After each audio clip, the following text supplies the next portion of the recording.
They thought Mel Gibson would back down. What he said instead left the room in stunned silence. The room hums with anticipation, not the loud, chaotic kind, but the quiet, crackling sort, the kind that signals something is about to happen. Rows of journalists sit shoulder to shoulder, their faces illuminated by the glow of laptop screens. The air is thick with the usual mix of cologne, coffee, and the lingering scent of warm plastic from camera equipment that's been running for hours. At the center of the room, a long table stretches across the stage, draped in black. Name cards sit in front of each chair, producers, lead actors, the director, and at the center of it all, Mel Gibson. He's been here before. He's done hundreds of these, maybe thousands. The microphones, the flashing cameras, the predictable questions, they don't faze him.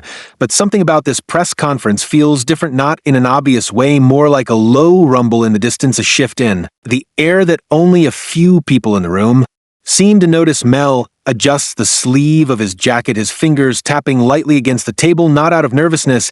He doesn't get nervous about these things. It's more like an unconscious rhythm, a habit formed over decades of sitting in rooms like this. The moderator, a thin man in a crisp suit, steps forward, clearing his throat into the mic. His voice is smooth. Practice. Thank you all for being here. We're excited to discuss the upcoming release of Resurrection, directed by Mel Gibson. We'll begin with some questions from the press. Immediately, hands shoot up. The moderator points to a woman in the front row. She introduces herself, asks about the film's inspiration. Mel leans forward slightly. It's a story I've wanted to tell for a long time. It's about sacrifice, redemption, things that matter. A few nods from the audience. The next question comes from a man with glasses near the aisle. Mel, you've directed historical films before, but this one seems more personal. Would you say this film reflects your own beliefs? A small smile tugs at the corner of his mouth. Of course, I don't make films. I don't believe in that. It'd be a waste of time, wouldn't it? The crowd chuckles. The mood is light for now, but that feeling lingers, the quiet pull of something waiting to happen. The questions continue, some about the cast, others about the production process. Mel answers each one with the ease of a man who's done this 1,000 times before, but he knows what's coming. He can feel it, because there's always one. A figure in the second row leans back in his chair. He hasn't spoken, yet he hasn't raised his hand. But Mel notices him, the way he's sitting, arms crossed, lips slightly curved in something that's not quite a smirk, but close. He's waiting, studying. When the moderator calls on him, the man doesn't hesitate. He stands, slowly adjusting the microphone clipped to his shirt. The way he moves is deliberate, like someone setting up a shot before pulling the trigger. He clears his throat, lets the pause stretch a second too long, and then finally he speaks. But the moment the words leave his mouth, the entire room feels that something has shifted. The reporter doesn't jump straight into his question. No, he takes his time. He glances around the room first, almost as if he's making sure everyone is watching, making sure the cameras are rolling. Then he exhales, dramatically shifting his stance, one hand resting in his pocket. There's something calculated about the way he does it, something just a little too rehearsed. He lifts the microphone to his mouth, and when he speaks, his voice is calm, too calm, the kind of calm that doesn't come from respect, but from someone who enjoys setting traps. Mr. Gibson, you've been vocal about your faith for years, some would say stubbornly. So he pauses, giving the words room to land. The smirk on his lips is subtle, but it's there. Few reporters shift in their seats. Some look down at their notes, pretending to be busy, while others lean forward, sensing what's about to happen.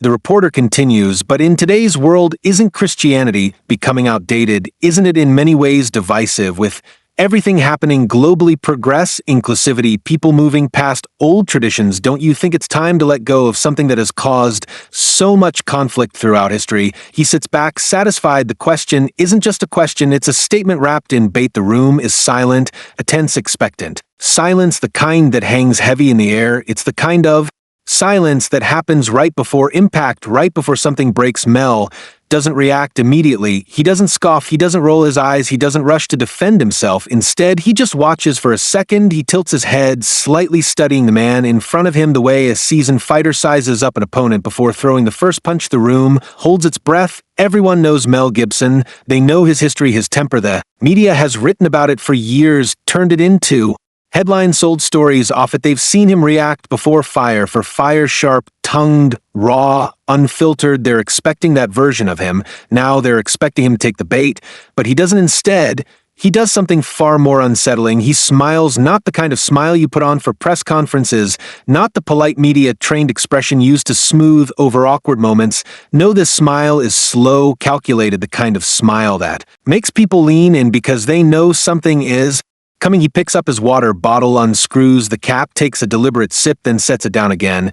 And when he finally speaks, his voice is steady, even deceptively calm, but his answer isn't what anyone expects. And when he says it, the room, every single person in it feels the weight of his words. Mel lets the silence stretch a second longer, just enough for the tension to settle in. His fingers tap the side of his water bottle once, twice before he finally looks up, meeting the reporter's gaze head on.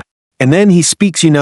He starts his voice even measured. I've been in this business a long time, long enough to recognize when a question isn't really a question at all. The smirk on the reporter's face falters just a little. Mel leans forward, slightly resting his forearms on the table. His tone isn't defensive, but there's a weight behind it. You didn't ask me that because you're curious. You asked me that because you wanted a reaction, maybe even a headline, but let's talk about it since you brought it up. A few heads turn, some reporters shift in their seats, sensing something rare. Gibson isn't dodging the question, he's taking it apart piece by piece. He exhales, his expression unreadable. You say Christianity is outdated compared to what the words land hard. The room is silent. The reporter doesn't answer.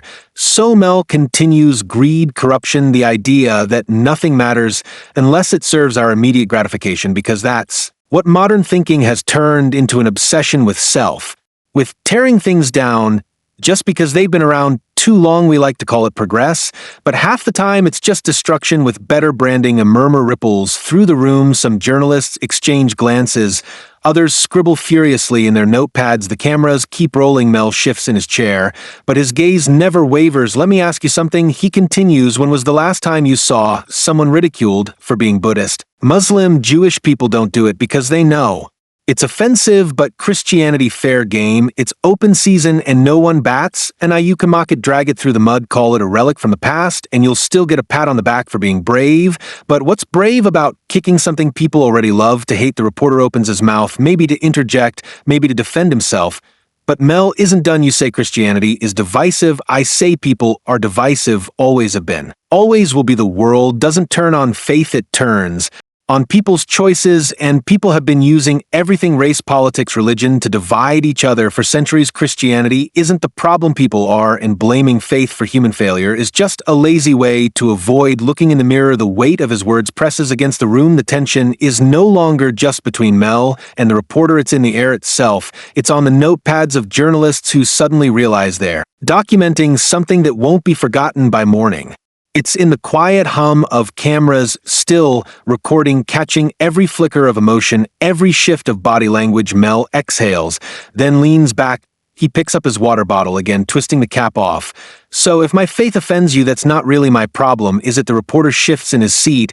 He wasn't expecting this. He was expecting rage, defensiveness, maybe even an argument he could spin into a controversy. Instead, he got something worse, the truth delivered with absolute clarity. And the room, every journalist, every camera operator, every silent observer knows they just witnessed something that won't be forgotten. But outside this press room, the real firestorm is just beginning. It starts with a single clip. Someone in the audience, probably a journalist, uploads the exchange to Twitter. Just a 2-minute snippet of Mel Gibson's response. No context, no edits, just his voice cutting through the tension with sharp, unwavering words, and within minutes it explodes. By the time the press conference ends, the internet is on fire. The headlines come first, rolling in like waves, each one spinning the moment in a different direction. Mel Gibson's bold defense of Christianity goes viral. Mel Gibson slams reporter in fiery exchange.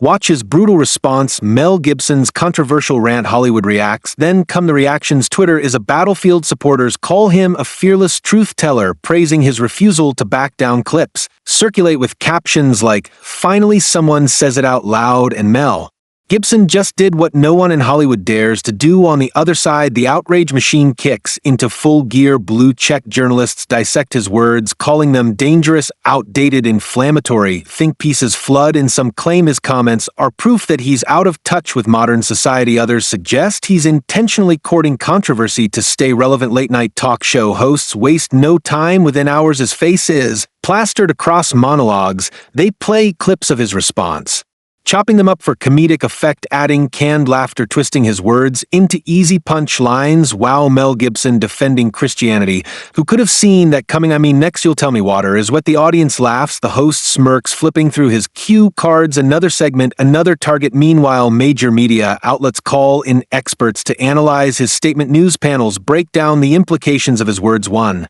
guest calls it another example of Hollywood's complicated relationship with faith. Another argues that Gibson is a relic of an era that no longer exists. The film studio behind his latest project scrambles to put out a statement. They don't distance themselves entirely, too risky, but they choose their words carefully. We recognize that Mr. Gibson's views are his own. We remain committed to fostering an inclusive and diverse environment for all perspectives. Translation, they don't want to get involved, but it doesn't stop their brands who once stood proudly beside him suddenly hesitate. A major endorsement deal, one he's had for years, re-evaluates their relationship with him. A scheduled appearance on a popular morning show quietly canceled. The weight of his words is spreading, reaching places even he didn't anticipate. But while Hollywood and the media do their best to frame the story, something else is happening, something they didn't expect. The support isn't just coming from the usual places. A church in Texas plays the clip during Sunday service. A pastor in Florida calls it one of the boldest moments of faith from a public figure in years. Across small towns in America, people are talking not about controversy, but about conviction, about what it means to believe in something and not back down. Emails flood into his team's inbox, messages from ordinary people, from parents, from pastors, from students. Thank you for standing up. I thought I was alone in feeling this way. You don't know how much this meant to me. But for every person who supports him, there are others sharpening their knives, waiting for their turn to strike. And the real battle, it hasn't even begun, yet Mel's phone won't stop buzzing. It's been 2 days since the press conference, and the world outside hasn't calmed down. If anything, the storm is getting stronger. Calls, messages, emails, some supportive, some not. His agent has left 3 voicemails, each one sounding more strained than the last. The latest one is blunt. Mel, listen, I need you to call me back. This is getting bigger than expected. Some studios are getting nervous. Call me now. He doesn't call back, not yet. Instead, he's standing on his patio, staring out at the horizon. The sun is starting to set, streaks of gold and burnt orange cutting across the sky. It's quiet out here, peaceful. But he knows it won't last because he's been here before. This isn't the first time the media has put a target on his back. He's made mistakes, and they've made sure no one forgets them. But this is different. This isn't about an outburst caught on tape or a scandal or something taken out of context. This is about conviction, and Hollywood doesn't like people with conviction. His phone rings again. He lets it go to voicemail, then a text pops up. He sighs. He already knows what they're going to say. They'll tell him he needs to clarify his statement, that he should soften his stance to appease both sides, that maybe an apology, not an actual apology, just something that sounds like one might help smooth things over. But he's not interested. A knock on the door pulls him out of his thoughts. It's his assistant holding an envelope. This came for you, no return address. Mel takes it, the paper thick in his hands. He pulls out a small note, handwritten, the ink slightly smudged. Thank you for not backing down. No name, no explanation. Just those 6 words. He exhales, rubbing his thumb over the letters, because this is why he spoke, not for headlines, not for debate, but because there are people out there who needed to hear it. The media keeps calling it controversial, but since when is faith controversial? Since when is believing in something a crime? Another text comes in, this time from his agent. I just got off the phone with the studio. They're worried about backlash. They might delay the film's release. We need to talk. Mel closes his eyes for a moment. He should have seen this coming. It doesn't matter how much money his movies have made. It doesn't matter that audiences love his work in this industry. The moment you stop playing by their rules, you become a liability. And liability gets you erased. His assistant hesitates. Do you want me to schedule a statement? He shakes his head. No, are you sure? The studio. I said no, because here's the thing about truth. It doesn't need constant defense. It stands on its own, and no amount of late night jokes, think pieces, or Twitter outrage will change what's already been said. But while Hollywood wrestles with the fallout, something unexpected is happening. People are listening. A small-town newspaper in Indiana runs a column titled "Why Mel Gibson's Words Matter." A professor in Tennessee writes an op-ed about the cost of conviction in a culture that silences dissent, and in places no one is paying attention to. Churches, community halls, living rooms. Conversations are happening because this was never about Mel Gibson. This was about something bigger, and for the first time in a long time, people are starting to realize that the headlines keep changing. The outrage machine moves on a new scandal, a new controversy, a new target, but this moment, it doesn't just disappear, because this was never about Mel Gibson. It was about something bigger, something deeper. It was about what happens when you stand for something in a world that demands you stay silent. It was about the cost of conviction, the weight of truth, and the choice we all face sooner or later. Do you back down or do you hold your ground? And that question, it isn't just for celebrities, it's for you. Because at some point in your life, you'll find yourself in a moment like this, maybe not in front of cameras, maybe not in the middle of a viral storm, but it will happen. It could be in a conversation with friends, a discussion at work, a post online. Someone will challenge what you believe, not out of curiosity, but to test you to see if you'll bend. And in that moment, you'll have a choice. Do you go along with the crowd, keep your head down, stay quiet to avoid trouble, or do you stand? Mel Gibson didn't give that answer to win people over. He didn't say it for applause or validation. He said it because it was true, and truth doesn't need permission to be spoken, but truth comes with a price. And the reason so many people stay silent is because they're afraid of that price. They're afraid of losing approval, losing opportunities, losing comfort. And yet, what's the alternative? Living in fear, staying quiet, knowing that deep down you're betraying what you really believe. Because here's the thing, conviction isn't just about what you say, it's about who you are. It's about whether you're the kind of person who stands by your principles, even when it costs you, even when it makes people uncomfortable, even when it would be so much easier to just nod along and keep the peace. And that's what the world is missing today. Not more opinions, not more noise, not more outrage, but people who are willing to stand, people who don't apologize for believing in something, people who refuse to be bullied into silence. Because if you don't stand for something, you'll fall for anything. And the next time the world tells you to sit down, to be quiet, to go along with whatever is trending, ask yourself, is what I believe worth the cost? Because the truth, the real cost isn't in speaking up, it's in staying silent. If this story made you think, if it stirred something and you don't let it stop here, share your thoughts in the comments. And if you haven't yet, hit that subscribe button, because these conversations, they matter and they're far from over.